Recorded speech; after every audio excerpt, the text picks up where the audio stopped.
Estamos en Paneo Semanal por esta Sol 106.5 FM, también en YouTube, en nuestro canal Paneo Semanal y en el canal de Sol 106.5.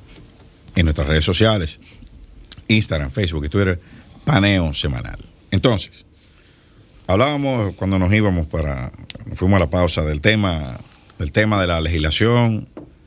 Sí, que no es perfecta, pero es la que tenemos. Claro, tú sabes qué es lo que pasa, que es lo que dice Roberto Gargarela. Dice que cuando nosotros leemos, cuando leemos, nosotros hacemos una operación de traducción. Sí. Entonces, ¿qué es lo que se hace cuando se interpreta una ley? Se traduce. Entonces, ¿qué es lo que pasa? Que el juez es la traducción autorizada. Es el poder del juez. La oficial. Exacto, podemos tener 3 traducciones, pero la de él es la que es vinculante, es la de él. Y hay grupos que lo puede convencer, o no, o que puede inducir. Por eso es lo que viene, de ahí que viene el concepto de la independencia del juez. Y la íntima convicción del juez. Esa íntima convicción, no, y la independencia. Y la independencia. Pero ¿independiente de quién es que es el juez?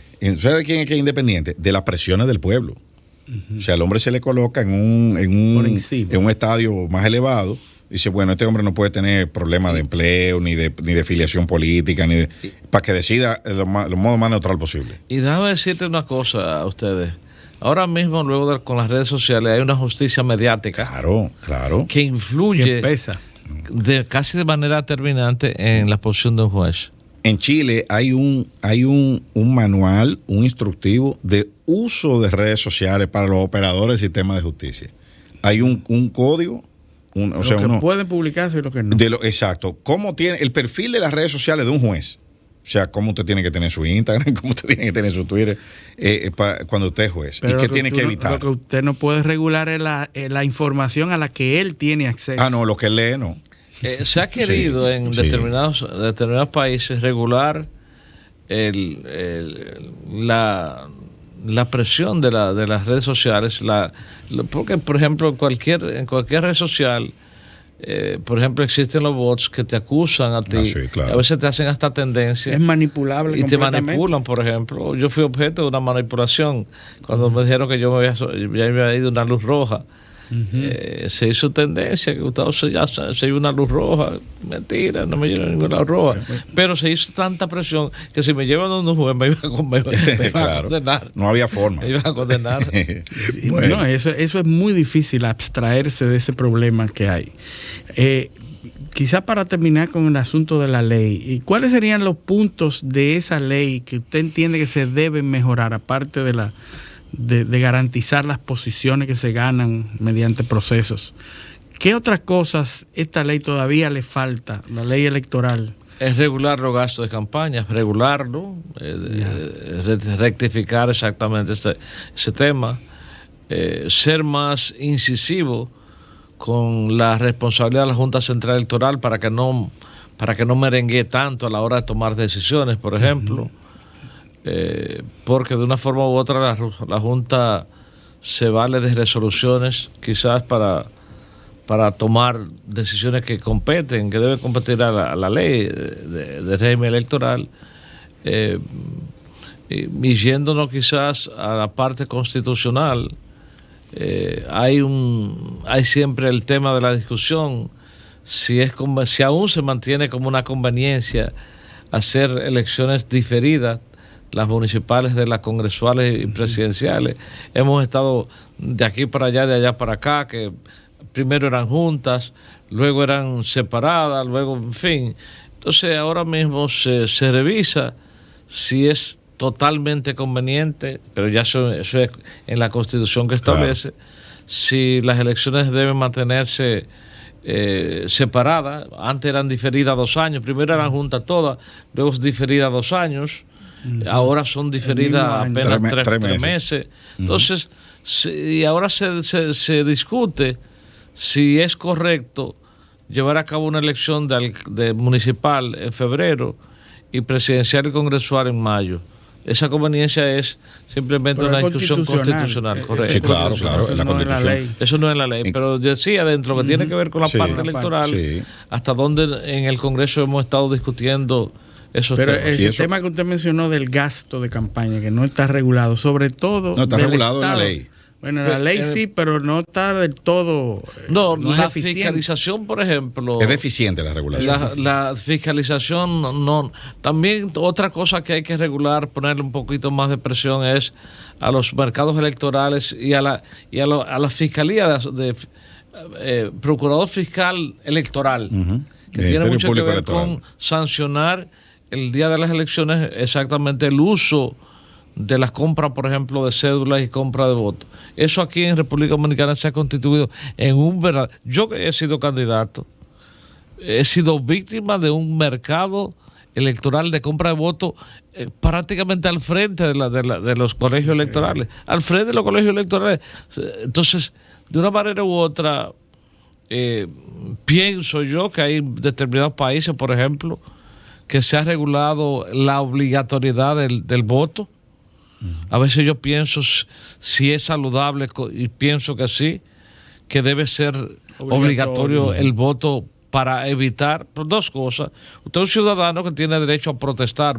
Protesta porque usted votó y se equivocó, pero no protesta porque usted hizo caso omiso a un proceso Argentina electoral. Creo que es en Chile, por ejemplo. En Chile es obligatorio. En Chile es obligatorio. Hay varios países. Sí. Hay varios países, pero yo siento que aporta al fortalecimiento de los partidos políticos y al uso de la democracia como instrumento de la toma de decisiones. Porque ¿cómo se regula un partido que vaya a buscar, a tocarle la puerta a una persona que no se iba a mover y que el partido va, le toca la puerta y dice, toma 500 pesos y ven y vota?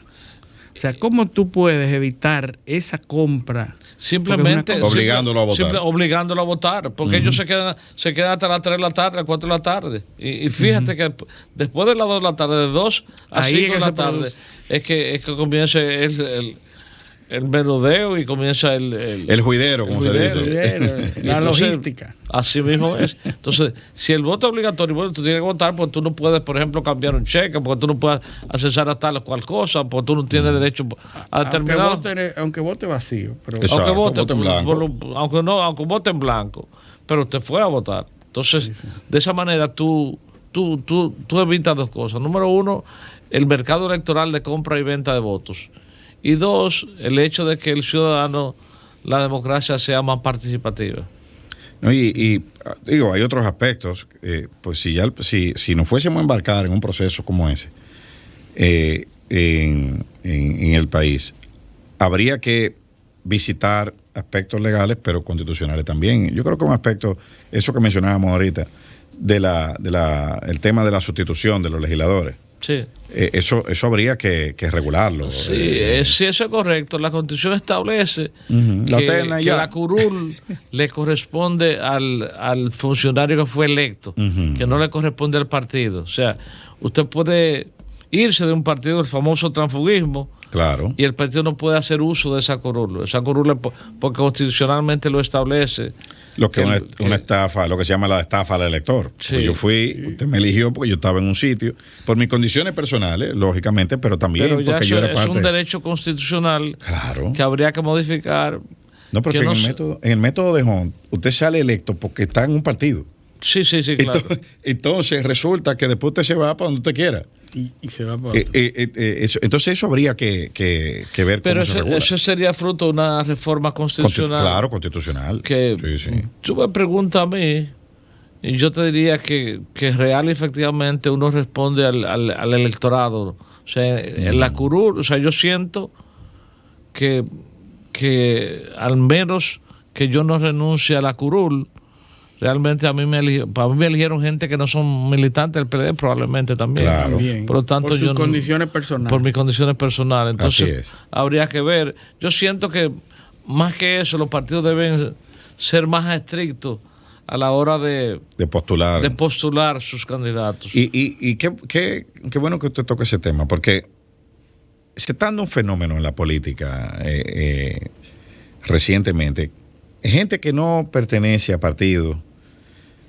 Sector externo. Gente que son relevantes en otras áreas, entran a los partidos, ganan posición en los partidos, después entonces saltan a otro lado. Eso es una debilidad de las organizaciones políticas, todas.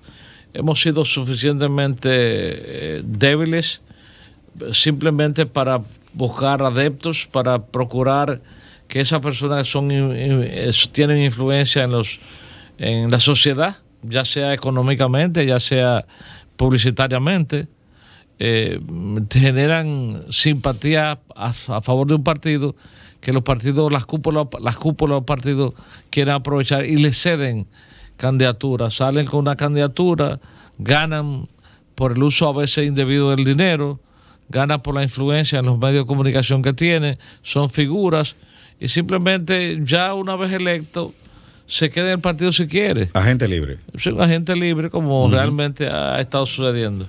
Sí, pero eso es parte de las cosas que los partidos... Bueno, no todo puede estar en la regulación, lógicamente, o ser regulado por ley, pero a mí me parece que los partidos tienen que trabajar mucho eso. Pero en los estatutos partidarios se establece una norma que para uno ser candidato a un cargo de elección popular debe tener 5 años de militancia. Lo que pasa son las famosas reservas. Sí. Que las reservas de los partidos pueden traer, ¿qué te digo?, a quien le dé la gana. Ponerlos como candidatos, no importa, sin ni siquiera averiguar si los recursos que posee son legítimos. Simplemente a fulano puede sustentar una candidatura, me evito gastar ese dinero. Entonces ese con simplismo, el peligro de que después no lo tenga, después claro, no sale. ese simplismo. Y que es risible. Y entonces uno se pregunta, ¿qué es lo que pregunta la sociedad? Y si un candidato, por ejemplo, te voy a poner a senador, gasta 70 millones de pesos, ¿cuánto se gana un senador en 4 años? Se multiplica los 48 meses por su ingreso y se dan cuenta que no representan ni siquiera el 20%. Eso pasa en muchos lugares. Pero tú te preguntas, entonces, ¿qué busca una persona que gasta 70 millones de pesos en una candidatura que busca para ser legislador? Pero ¿cuánto cuesta una campaña presidencial y cuánto se gana el presidente? Pero está bien, un presidente te cambia un país. Un presidente, te deja una impronta, te hace metro, te hace elevado, maneja tu presupuesto que te puede conducir a un país que sea más próspero, un país donde los servicios públicos lleguen a todo el mundo. O sea, yo lo puedo justificar, si por ejemplo un legislador no te puede justificar. O un alcalde. Un alcalde te puede decir, bueno, yo voy a hacer una estatua aquí, yo voy a hacer un parquecito aquí, yo voy a hacer un cuartel de bomberos aquí. Y te puede decir, bueno, yo voy a dar una impronta porque manejo un presupuesto con relación a esos temas. Pero hasta ahí la ley debe regular, pero ve acá, hasta cuánto tú puedes. Y lo tiene la ley, lo que pasa no se fiscaliza. Está establecido en la ley, el régimen electoral, los gastos que debe tener cualquier candidato. Pero esa limitante que está en la ley, eso no responde a la realidad. Los costos de una campaña es una cuestión que está ahí para que no se cumpla. Bueno, yo te iba a decir exactamente una convicción que yo tengo. Pero cualquier opinión que yo diga aquí lo estoy haciendo de manera pública y me pueden tomar el cortecito de lo que yo quisiera decir. Sí. Entonces quiero ser reservado a la hora cuando se pusieron esos números. Claro. 150 pesos por aquí, por elector, 175 pesos. Eso no responde a ningún criterio. Cuando yo me pregunto, ¿de dónde salió ese número? Eso se ve que lo que escribieron eso se ve que nunca han Porque yo pudiera decir lo siguiente, y yo soy el diputado, yo pudiera hacer ese... Bien, te lo voy a poner de esta manera a ustedes. Un diputado, por ejemplo, vamos a poner que en los 48 meses... su salario y su demás tengan, por ejemplo, los ingresos, por ejemplo, de 18 millones.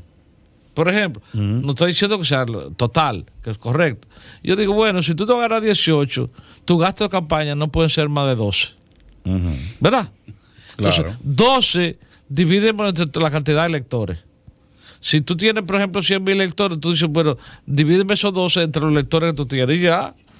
Sobre el sueldo que tú tienes. Exacto. Te va a ganar 20, entonces tú puedes gastar 12. Para ser diputado en Valverde Mao, no Por eso. No es el mismo gasto que en la circunscripción 3 del Distrito Nacional.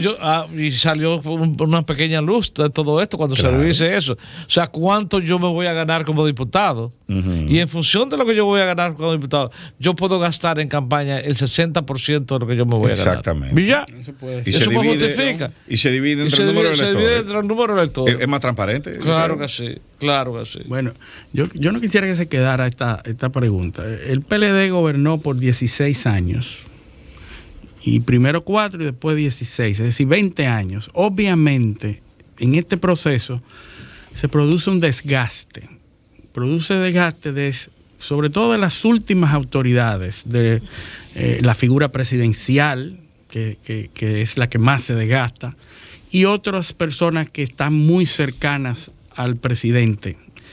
Pierde las elecciones y la población identifica a esas figuras con todo lo negativo, sobre todo aquí en República Dominicana, que se hace mucha leña del árbol caído. El que pierde el poder es lo peor que hay para todas, y eso ha pasado toda la vida. El que perdió todo es lo peor. El que perdió el poder es lo peor. Y en ese mismo sentido, el PLD se ha mantenido con la misma figura que perdió ese prestigio, esa imagen que se ha desgastado. El PLD se mantiene con esa figura preponderante. ¿Usted no cree que es tiempo de que esas figuras que se desgastaron y que son identificados por la sociedad como lo peor, o las razones por las cuales perdieron el poder, que esas personas se echen a un lado, como en los Estados Unidos, que el presidente sale y se queda secundario o terciario en un sitio y no tiene vida política? ¿Qué piensa usted sobre eso con relación al PLD?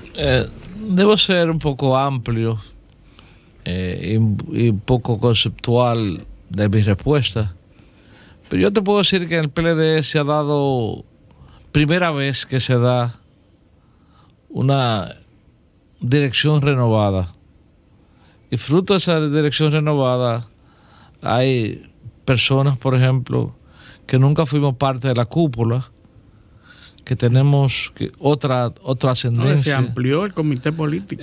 Se amplió, pero esa ampliación trajo sangre nueva.